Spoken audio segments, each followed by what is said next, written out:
Joey Lane, the special guest on this episode of the Views from the Schott podcast. Joey, of course, a former Buckeye legend as a basketball player for the Buckeyes.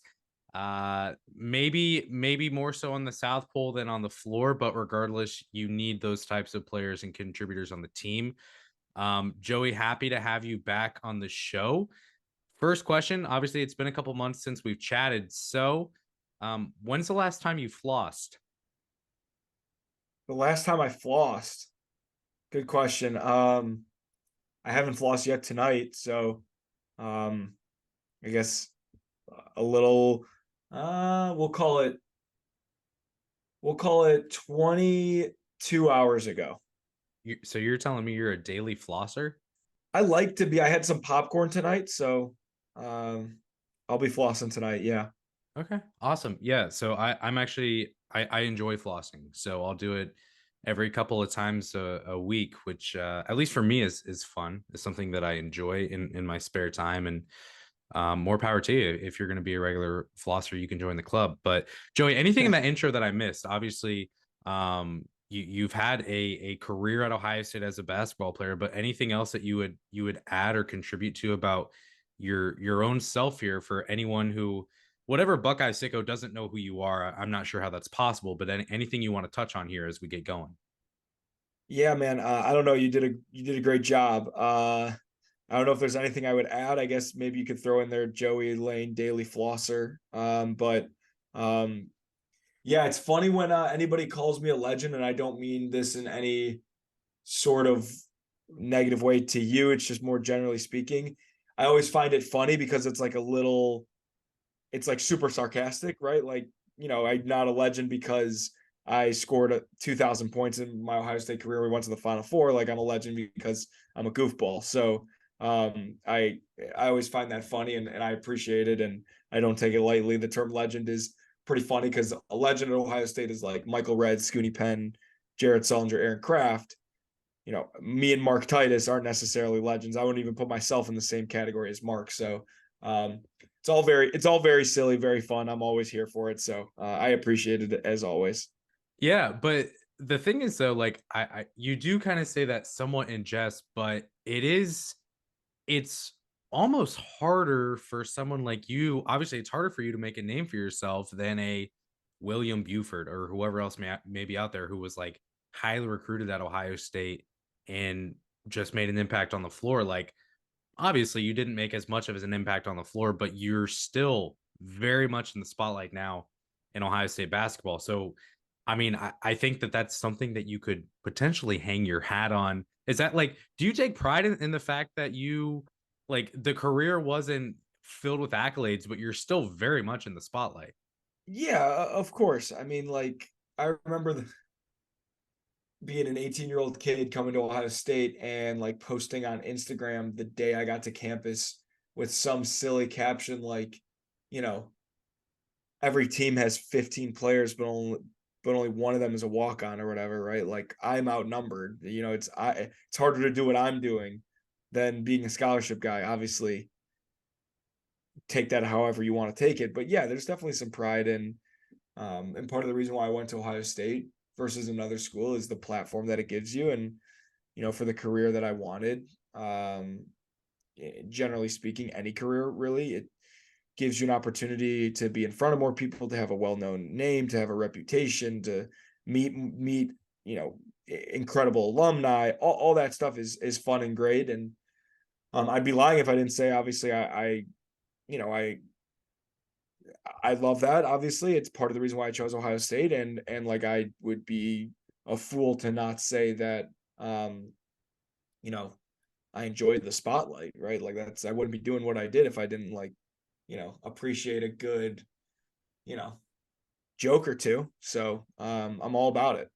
Yeah, and you just had D'Angelo Russell on your own podcast. Was that last week? Yeah, I don't know when you'll be listening to this, but it's the first week of October was D'Angelo Russell week. A long time coming. Every time I saw him, it was, yep, I'll get on the show. Went back and forth on social media a bunch. He would always say like, I'll do it if Jeff Bowles does it with me, I'll do it if Jay Tate and Kata join me. And then eventually we just got him by himself. But we are gonna hopefully do, you know, some, if it works, because it's not gonna work, but if it works, we want to do some sort of reunion of that 2014 class that will go down, maybe not in terms of college success as the best class that Ohio State ever had, right? That's obviously, Greg Oden, Mike Conley, Daquan Cook, right? But as pros, they rival anybody. Kata Bates, Diop, Jay Tate, D'Angelo Russell, with D'Angelo obviously being the second pick and an all-star. Um, in the Thad Matta era, there's two incredible classes. There's more than that, but those guys all playing in the NBA is pretty cool. So to be able to have like sort of this roundtable discussion with them and reflect on their memories would be awesome. Obviously can't forget Dave Bell either, but I don't think that's possible, frankly, to put it bluntly. So we'll see. That's what D'Angelo, little spoiler for the episode, but he's like, man, we got to do an episode with all those guys, with you guys. And I was like, I mean, yeah, sure. Like, can we do one with LeBron and AD with you also? Like, yeah, I just don't know how realistic that is, but we'll try. I know that people would love it, and so, and I know JT and Kata will do it in a heartbeat. It's just like the guys, it's a busy schedule, and there are more important things. So we'll see. But it was fun. D'Angelo is the man. He's such a great guy. Yeah, no, that's super cool. And so definitely give that a listen. Obviously, um, Joey very much active as a host on the Drive the Lane pod.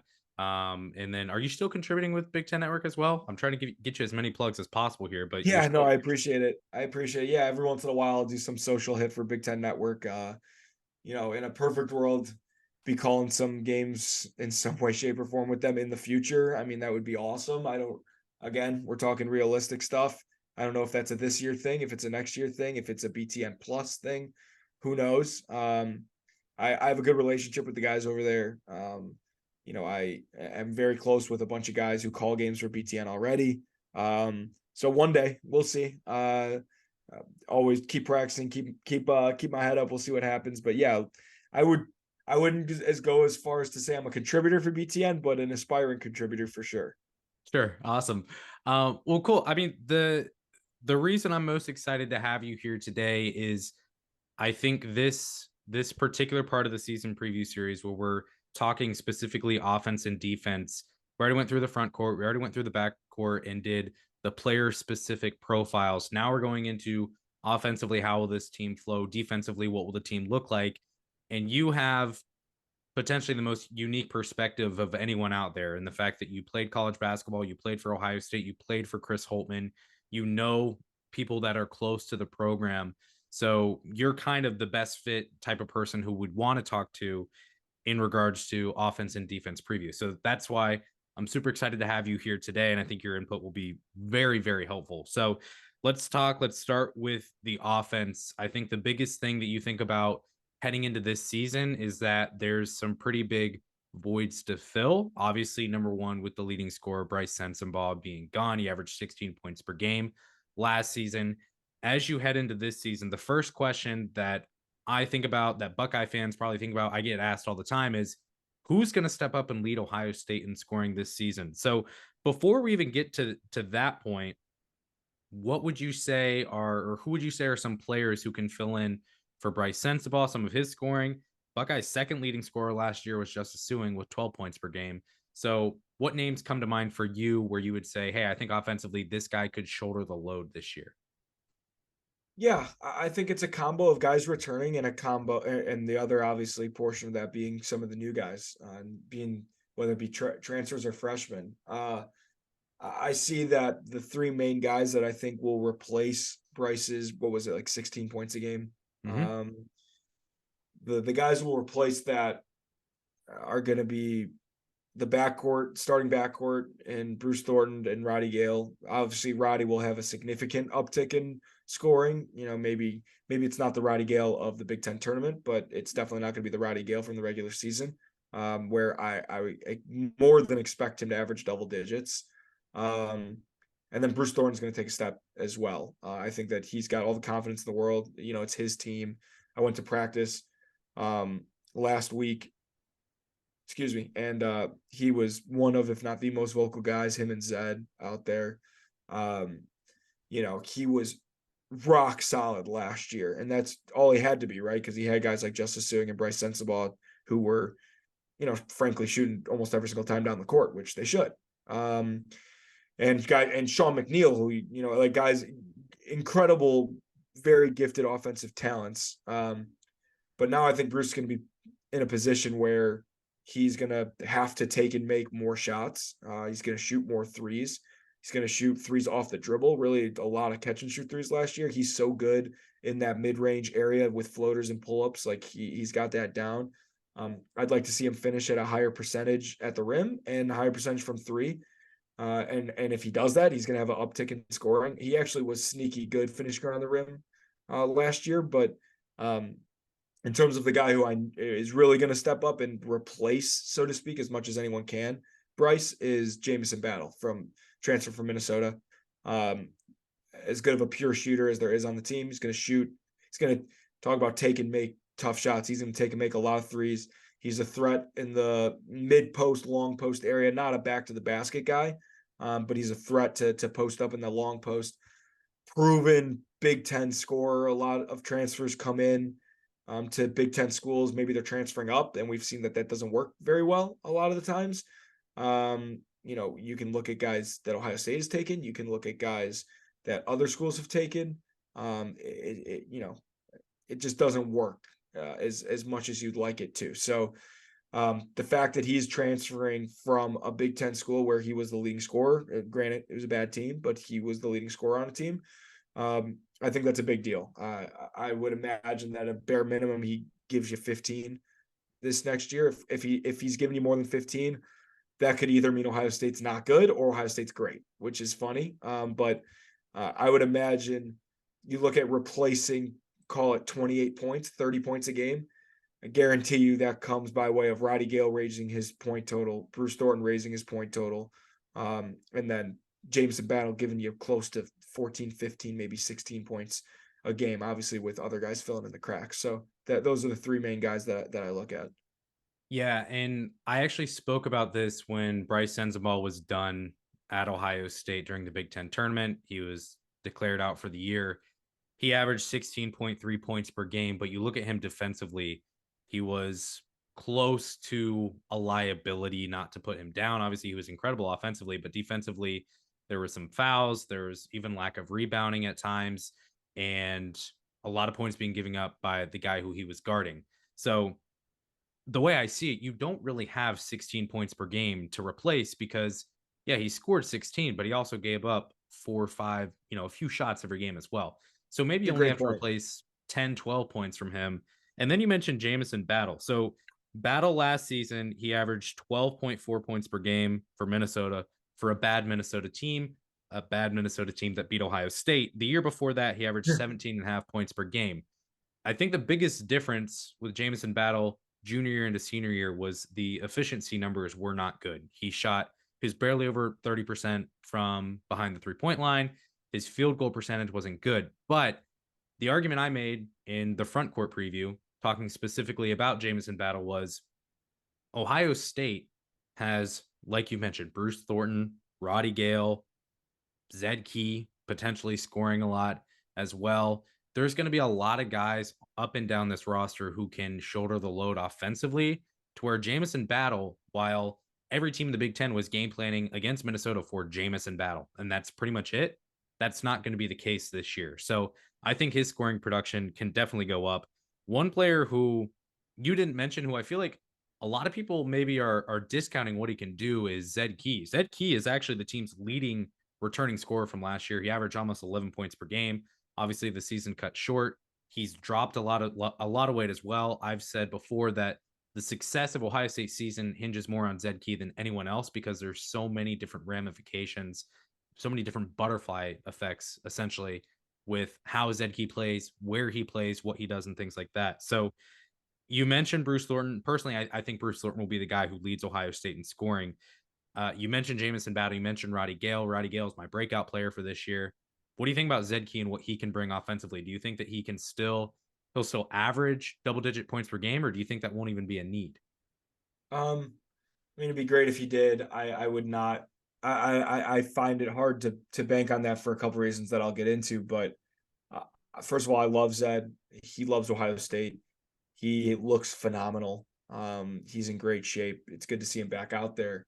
Um, I think the main positive for Zed Key is on a team that has very little post presence. Ohio State, he is the best post player, and he's a really good post player. He's not a bad post player on a bad team. He's the best post player and really the only option on Ohio State right now where you can roll the ball on the block and have him go to work. Right, you can't do that with other guys that I'm sure we'll talk about later. Where I struggle with saying, hey, Zed's going to average double digits this year, or he's going to average close to it, is I think it's going to be really hard to take Felix Akpara off the court. Like, I just, you saw it at the end of last year. This is a team that, yes, they're lacking a paint presence, which is really important. And for, in talking about offense, Chris Holtman teams, there's a major emphasis on getting the ball in the paint, whether that is, cutting and passing it to them, driving, or throwing the ball in the post and getting a post touch in the paint. And Zed Key gives you a really great paint option. There's a lot of really good offensive options on Ohio State, and defense becomes really important. And Felix Akpara brings an element of defense. We'll talk about it, but that Zed Key doesn't, and that's no knock against Zed. I think Felix, it might end up being the best individual defender in his position in the entire Big Ten. So, as much as, if you told me Zed's going to play 35 minutes in a game, then yeah, he's going to average double digits. But I think he plays more like 20 or 25 minutes maximum a game, which is, an embarrassment of riches for Ohio State to have two really good centers, outside of, I mean, there's a lot to be seen about a lot of Big Ten teams, but Ohio State has one of the best front courts in the entire conference, just at the center position alone. And it's does that mean that they're Zach Edey level good? No, absolutely not. But it does mean that they have options. And, if I know anything about centers in Big Ten basketball, there are going to be plenty of games where they have 2 fouls in the first 5 minutes of the game. So it might not matter. But yeah, that's why I'm not. Listen, I can't say enough good things about Zed. And if he's the guy, that's great. I think he's good enough to be the guy. I just don't know if he is the best, gives Ohio State the best chance to win at the center position. Yeah, and we saw, you mentioned the 2 fouls within 5 minutes. We saw that with Felix Akpara last season in the second game against Purdue, where Owen Spencer gets peeled off the bench, and his world is probably crumbling in on him at that time, where he's like, "Oh my gosh, I gotta go guard Zach Edey." Like, that's no fun. Actually, let me ask you this, just to go on a quick Sure. tangent here. So again, you playing at Ohio State, was there ever a moment, I can't, back in all the canon of games, I can't remember a situation where this may have happened, but was there ever a moment for you where, like, 10 minutes into the first half, Ohio State's in foul trouble and you're getting called off the bench, and you're playing in that, in any kind of environment like that? Oh man, what a casual fan. You don't remember the Minnesota game at the beginning of the Big Ten season? That's No shot. exactly what happened. Yeah, it's exactly what happened. So Luther was hurt. Tons of foul trouble. I came in for the last like minute and a half of the first half and basically just played defense, and we went into a zone because if we played man to man, they would have just went right at me. So yeah, that's the only time I can think of off the top of my head of going in the first half because of foul trouble. I've played in a couple first halves, not because of foul trouble, more because guys were messing up. But uh, foul trouble, specifically the Minnesota game, and that was because we were literally down a guy as well. So it wasn't just foul trouble; it was we ran out of bodies. Period. Healthy bodies. Was that jarring for you, or were you just like, like, let's go see what Uh, happens?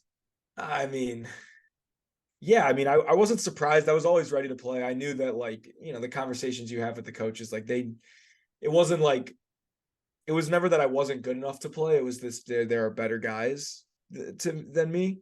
Um, there were plenty of games my junior and senior year where I was sitting in, Coach Peden's office, making sure I knew all the plays in case I had to go play that night for whatever reason. There were plenty of games where I warmed up with the coaches a different way because there was a higher chance that I could play. So like I was always prepared and I worked really hard and was never afraid to go in there because like what did I have to lose? Yeah. So um yeah, in a perfect world, I'd much rather come in on offense because that's where I was 100% on the same level as a lot of these guys, but it was defensively where I wasn't as big, strong, and athletic as these other guys. So yeah, it was funny that I got subbed in on defense, but Holman like he had no other choice. So that was yeah, that was a good moment to be subbed in on defense for sure.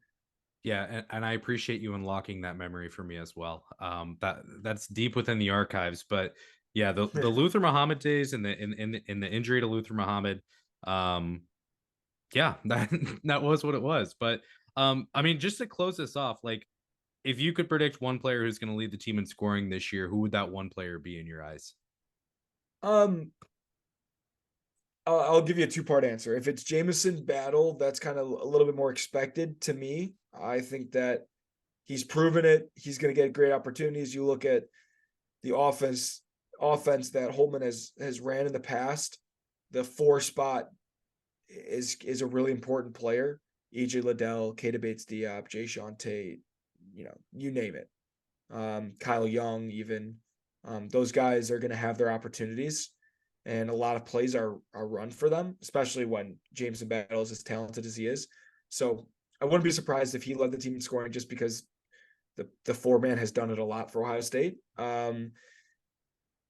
But if Roddy Gale leads the team in scoring, like that would be incredible. I think that means that he is as good as advertised. He's taken a huge leap. He is shooting a high percentage from the 3-point line, and he's probably going to be an NBA player if he's, averaging 15, 16 points a game as a sophomore in the Big Ten. So, um, Bruce Thornton could, like you said, that's your pick, right? Bruce Thornton could.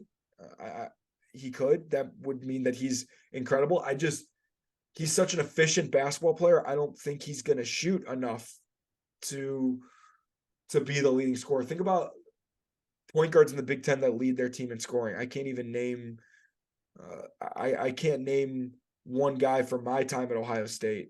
Like obviously D'Angelo Russell is incredible, and you know, but it's just point guards are incredible, right? In college basketball, if your team wants to be good, you got to have a great point guard. But that doesn't mean that they're going out and scoring 20 a game. I'd rather have Bruce Thornton have 8 assists a game than 18 points a game. Yeah. So that's interesting. I Bruce definitely my top three. I would say Jameson Battle, Roddy Gale, Bruce Thornton is kind of my order for how I picture it. And I hope I mean I'd love to be wrong. It'd be great. Yeah, I think my pick for Bruce Thornton is specifically what you said. It's the efficiency numbers. He was incredibly efficient last season. Throughout the year, obviously he had that really tough stretch where it was a calendar month where he struggled, but the efficiency numbers where if he can just get more volume up, I think that he could very easily lead the team in scoring. And then Roddy Gale, he shot 42.9% from three. That's 94th percentile in all of NCAA last season. And then to close the year, he was 64.3%, which was the best in the nation. Obviously, 5 game sample side that was aided in large part to whichever game it was in the Big Ten tournament where he knocked down, I believe, every shot that he took from three. But regardless, like Roddy Gales is another strong contender, and then Jameson Battle has the potential as well for sure. So Yeah. we're definitely aligned on the top three guys who it could be. So we'll see what happens, and then kind of transitioning here to the offense's identity as a whole. So last year they're sixth in the Big Ten in scoring with 72.6 points per game. And then their efficiency numbers were all pretty good. They were third in field goal percentage, third in 3-point percentage, fourth in free throw percentage. And they had a really strong offensive rating of 111.3. Yet at times the offense looked really stagnant. Their assist percentage was 43.2%. That's fourth percentile in all of NCAA. So Joey, you as a former player, you as a knower of the game of basketball, take me through what your thoughts were on the offense last season. Did it feel more stagnant than it should have been? Is that just a casual view of the offense, or what did you think in that regard? Yeah, that definitely was more stagnant than usual. They preach ball movement, player movement all the time. That just wasn't happening. You can fall into the trap of when you have a guy like Bryce Sensabaugh who can just go get a bucket whenever he needs to. You just fall into that trap. Um, it was an off year for the last few years. Ohio State offensively have been dynamite, and I see that happening more this year. One thing that Ohio State kind of lacked last year that I talked to Coach Holtman about a lot is you had NBA guys, you had good young guys, right? Like all that's great, but there was no really, really good college basketball player. There was no Jay Sean Tate, there was no Kyle Young, there was no Caleb Wesson, no Andre Wesson, right? There was no really, really good college player. Justice Suing, he was what he was, but um, I just think this year with an older team, guys who are at Ohio State uh, and fired up to be there, and Jamison Battle, all he wants to do is win, and like it's not as talented of a team maybe as last year, right? I think that is kind of a positive in the sense that the ball is going to be flying around. A lot more ball screens, I bet, this year. A lot more. You give Bruce Thornton the ability to have the ball in his hand and make a decision versus, you know, telling a guy to go score. Have a guy attack and play off that, and while also having guys that when it gets late in the shot clock, you can give the ball to Jameson Battle on the wing and let him make a play, or same with Roddy Gale, or roll the ball in the Z in the post, and you still have those options. Um, I know that Holtman is going to have an emphasis on ball movement, player movement, and paint touches. However, those paint touches come. Jake Diebler is kind of the offensive mastermind behind everything, and he is as good of a offensive guy as there is in college basketball, and as great of a player development as the guys there is as well. So I expect the offense to be number one, a lot better and more efficient, and number two, a lot more fun to watch because it wasn't very fun to watch last year. Yeah, absolutely. And you talk about a couple of areas of focus and the fact that there may be less talent offensively. So last season, Ohio State's top two rotations in plus minus and in offensive rating, both of those rotations included Bryce Sensabaugh. Both of them included Justice Suing. One included, surprisingly to me, Ice Likely, and another included or sorry, one included Ice Likely. You had Sensabaugh twice. You had Suing twice. So you're losing some of your top offensive players from last season. The other player I was missing there was Sean McNeil. In terms of the rotation this season, like, is there a top five that you're looking at that you could see really flowing well together, where you're talking about the ball screens and the ball movement, where it is a prettier offense? Like, are there five guys you're looking at who you say, yeah, these are going to be the five who can really get things moving offensively for Ohio State? That's a good question. I don't know necessarily, just because there's so many new pieces. Who knows what the freshmen bring to the table? And um, my gut tells me a smaller lineup, right? You throw Bruce Thornton and Roddy Gale obviously in there together. Put Dale Bonner in there because he is a veteran guy who is going to play his role, and just happens to also be a great shooter as well. Obviously, Jamison Battles in there, and then maybe it's a rim threat like Felix Okpara, which you talk about spacing the floor. Like even a guy who doesn't shoot at all can space the floor because he has like a gravitational pull to him as a lob threat, which Ohio State, Zed was a lob threat. He's a good athlete, but like Felix Okpara, like is like puts pressure on the rim in a lot of different ways because every missed shot could be a putback dunk for him. So I look at that lineup maybe. I also think throw Felix out there and put a Devin Royal in there maybe, or Scotty Middleton. If James Bale can guard the five, which he's big enough, tall enough to. I don't know if we would ever put him in a situation where he has to do that. But on the flip side, the team that we're playing against is going to have to guard us 1 through 5 as well. So that might be interesting. Scotty Middleton is known for his defense. Throwing Scotty Middleton in there maybe, and you're running with, three guys that are right around 6'5", with a guy who's 6'7", playing a little bit bigger than he is with Bruce Thornton at point guard. There's a lot of different ways to look at it, but that'll be the fun part for me at the beginning of the year, is seeing what lineups sort of click, what freshmen prove like, hey, I'm ready to play right now. And what transfers. One guy I haven't even mentioned that I love, like he was the biggest standout guy, was the transfer from Penn State, Evan Mahavny. He I don't know if you can throw him in that lineup because he's got to work on his spot up shooting. But like, man, he plays bigger than he is. He's like he is Kyle Young-esque for sure, and that takes a Mhm. lot for me to say. So that's another that you probably throw him in there at the 5 too. I think he plays way bigger than he is. He'll be in the mix. I talk about a guy who I think they're going to have a hard time taking off the court. I think he's going to be one of those guys, and I haven't even talked about him. But like defensively, when we talk about defense, he's going to be massive. Yeah, I feel like there's so many players who you can have arguments for these guys need more minutes. It feels like a really balanced, well balanced roster this year. You mentioned potentially a rotation where you've got some undersized guys at the 5, Jamison Battle at the 5. That does give me flashbacks to Eugene Brown guarding Zach Edey last year, Yeah, which yeah. at times was ugly, but also at times wasn't the worst thing in the world. You saw Ohio State be able to space, and Eugene Brown played a lot bigger than the 6'6" or 6'7" that he stood. So you never know. Anything offensively that you would add? I know you touched on Mahaffey a little bit there, but anything else offensively that you would add before we transition here to defense? No, I just think that it was a down year for a lot of different things for Ohio State last year. I think that there is improved shooting everywhere. I think that every good offensive player is going to be better this year. I think that anytime you have a more experienced point guard who, you know, he didn't really have the keys to the car last year, but now he's definitely got the keys to the car.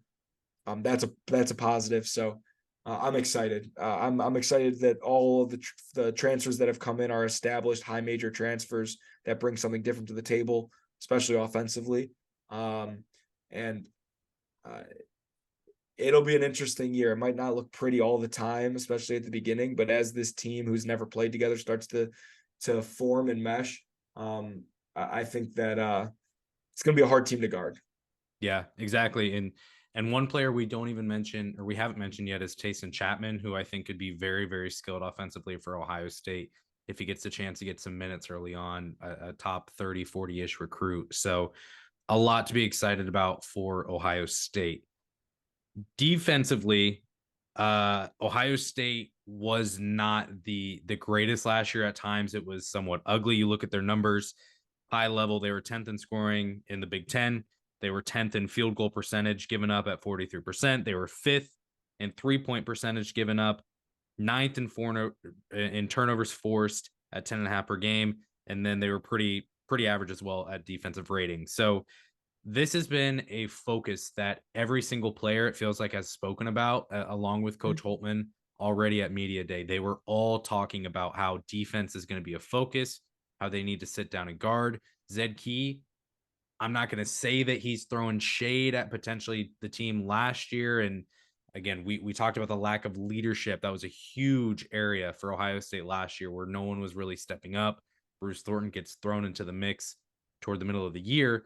But Zed Key said it comes down to just wanting to guard essentially and working hard at it. So I'm sure he's not saying anything alluding to last year, but it just makes you wonder. So in terms of Ohio State, my first question defensively is, can they defend the low post better? That was ugly last year. A lot of it had to do with the fact that they were undersized. They were very thin in the front court. Like we said, you had Eugene Brown guarding Zach Edey, but last season on shots from 2 to 7 feet from the rim, they gave up a 50.2% field goal percentage. That's about 6.8% worse than NCAA average.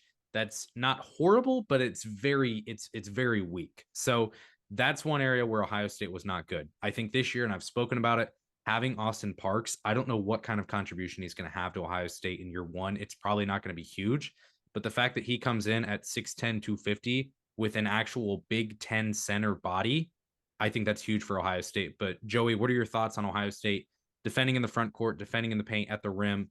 That seemed to be an area where they were really struggled last year. What do you see from them this season? Yeah, well, step one is don't let the ball get into the paint, right? And that's, guarding your yard, active hands, ball pressure, everything that we preach, at Ohio State all the time. Um, you know, Obviously the main point is we were bad, but we also didn't have Felix Akpara playing for the majority of the year, and now he instantly, talk about again. He's going to be hard to take off the court because of what he brings on defense. Guys are going to be thinking about him the night before a game, going up for layups, and he might not block it, but he's definitely going to affect it. So I think that him specifically is enough to lower that percentage from 52 to be in the 40s at the very least. But Zed's right. There is an element of, you know, we used to say drawing a line in the sand, and you're like, it's done. Defense is as much about scheming and being in the right places as it is desire and the will to defend. Some guys have it mentally, and some guys just don't. There were definitely guys that didn't care last year that are gone, and that's great if you're an Ohio State fan. And I think that Coach Holtman has always been a defensive minded coach, but has fallen into the trap of, you know, the team with the most points wins the game, right? So um, when he was on teams that weren't as talented, right? The Gardner Webbs, the Butlers of the world, where you're not getting 4 and 5 star recruits, you have to win with defense. Then you're getting these 4 and 5 star recruits at Ohio State, and you're like, huh, maybe I can win with offense. He's realized that there is uh, he has to get back to his ways. He's going to. He tried to last year, but if guys don't want to do it, that's no fault to anybody else. But he brings in Coach Bailey from ties to the NBA, Celtics. Goes way back with Coach Holtman, who is in charge of the defense for Ohio State, who is already making a major impact on how they do things, and it can't get any worse. So it's definitely going to get better. Yeah, and I think it's good to see already just an encouraging sign where Holtman identifies a problem and says, "Let's go find someone to help us fix this." Defensively as well, they were just really bad at forcing turnovers, and turnovers are huge in basketball and football, whatever, because not only are you taking away a possession that the offense has, but you're now giving your offense another. It's a net +2 gain when you're forcing turnovers. And while Ohio State took care of the ball, they also didn't force a lot of turnovers in the passing lanes. They didn't force a lot of steals, dead ball turnovers, or anything like that. So, is there anything that you can identify as you watched the team last year other than just an active desire to force turnovers where you would say, man, I think Ohio State can force more turnovers this year, get out in fast break and go score more points? I don't think that's the identity of Ohio State's defense. I don't think that's what Coach Holtman wants. I think he wants them to be incredibly solid, and we have in our practice gym all these different lines on the court and different arcs of where you're supposed to be in this pack line sort of defense. And we don't extend out very far, and he doesn't want you to shoot the gaps unless you know you're going to steal it, right? It's a little bit different now, maybe when you have Felix back there, so guards can take some more chances because they know that the big fella's back there protecting the rim. But I don't think in a perfect world, Coach Holtman wants his teams to be leading the conference in turnovers. Obviously, all else equal, yeah, that's great, but that's not the identity that he wants to instill in Ohio State. It's less of a gambling mindset and more of like a solid mindset, I think. So that's probably why the turnover numbers are so low. I don't expect them to be. I mean, they'll be higher this year because the defense will just be better. But I don't think that Holtman sits down and looks at the numbers and the one that jumps out is we didn't turn the ball over. We didn't turn teams over enough. If you were Mhm. like Illinois saying that, it'd be completely different. Like they want to turn you over a bunch, right? But I don't think that's the identity that Holtman wants for his defenses. Yeah, and you mentioned the pack line D. You mentioned earlier as well that Ohio State needs to do a better job just denying entry into the post. And pack line D is a lot of just being in your gaps, ensuring that you are, depending on where the ball is, that you are in the right spot, either helping with help side or ensuring that you're obviously between the ball and your man or whatever the case may be. So backline defense a lot of times is able to keep the ball out of the post. Is that more of a scheme thing for Ohio State? Is it more of a desire? Where do you see the improvements coming in this season specifically with entry to the post? Yeah, I just post defense, like we said, is just as much as about not letting it into the post as it is literally guarding the post when he gets the ball. Um, it's all about, I think, such a big point for that is ball pressure. So, you know, while I do think that Ohio State is perfectly fine with, you can go side to side all you want passing the ball around the top of the key. We're not going to make it easy, but once you want to get, throw one to the elbow or throw it in the post, we're going to deny those post entries and we're going to pressure the ball. So, um, I I think it all starts with pressuring the ball. There's more than just that. There's I'm sure there's defensive philosophies that are being added every single day that I'm not privy to because I'm not there. But while I do think that being solid and being in your gap is important, once your guy gets the ball, and we all know that in the Big Ten, the conference kind of runs through the big men. It's going to be important to pressure the ball and do your job as a perimeter defender to not let the ball in the post. Yeah, and one other thing that Ohio State was really poor at last season was defending the mid-range. They gave up a 38.4% field goal percentage within the mid-range, which is again not good. It's bad. It's lower percentile in all of NCAA. Again, I'm here more so to pick your brain than to give my take on this, but Ohio State not being good against mid-range, is that just a lack of ball pressure? Is that a schematic issue? Is that just luck where shots are dropping in where really mid-range is kind of the last spot that you want to get shots up anymore in basketball. So what are your thoughts on Ohio State's weakness defending the mid-range? I know that there were some stats about how Ohio State was fairly unlucky last year. I don't know if this factors into it or not, but I can tell you that if guys are shooting contested mid-range shots and making it, Holtman's running down the court and saying good job. So you'll live with that. You obviously don't want to give up layups, you don't want to give up free throws, and you don't want to give up three-pointers that are open. So at the end of the day, if you're giving up a bunch of mid-range shots and guys are making it, that stinks, right? You don't want them to make it, but you'll live with it. Eventually, you get to the point where, okay, we've been living with this and now it's killing us. You got to figure something out. But another thing that I don't know if you need to read too much into, I think with, kind of like just an increased, I don't know, level of effort, like you're going to do better and stop in those mid-range shots, right? So that among other things I think should help. I just don't think, I mean, you get it, like DeMar DeRozan, Kevin Durant, those guys, you're like, shoot, when he shoots a mid-range shot because it's good. But when guys in the Big Ten are shooting mid-range shots, you're like, all right, we survived. Like that's a Mhm. really tough shot. It's just analytically, it's not the best shot. Skill wise, these guys aren't developed to do that. I mean, Bryce Sensabaugh was unbelievable at it.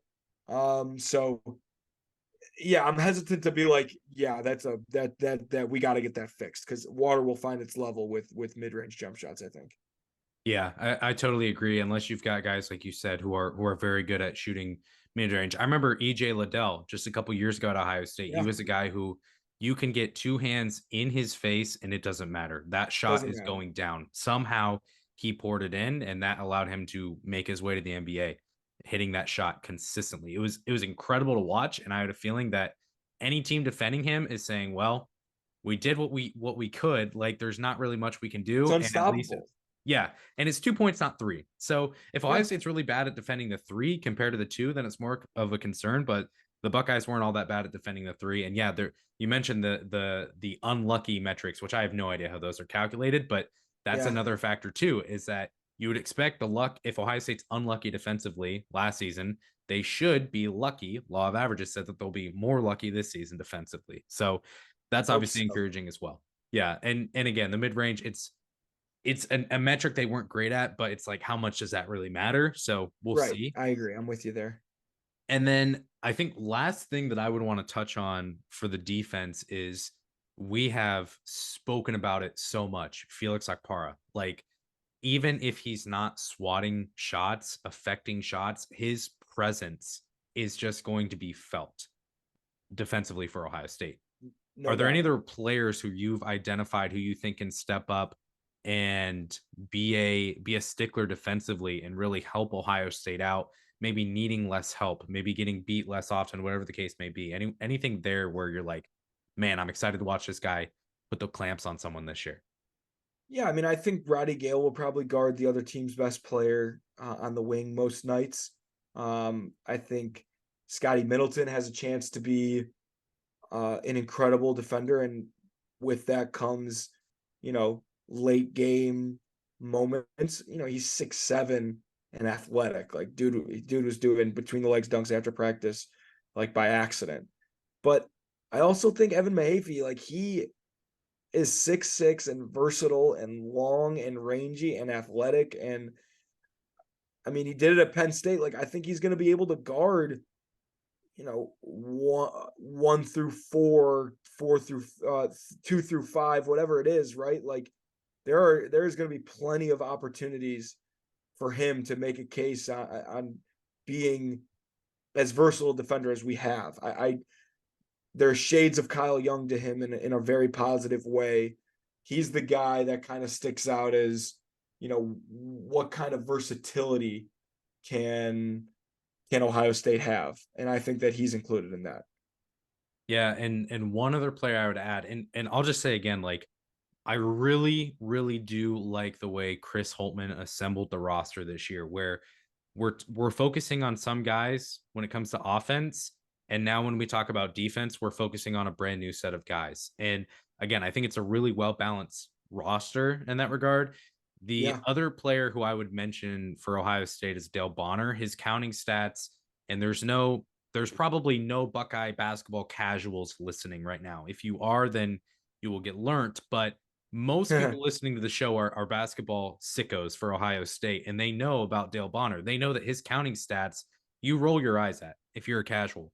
But if you look deeper, if you look at the per 40 minutes, if you look at the per 100 possessions, if you look at the advanced numbers, he got out and he forced steals. He was very efficient with getting steals and even blocks and not fouling, not having personal fouls.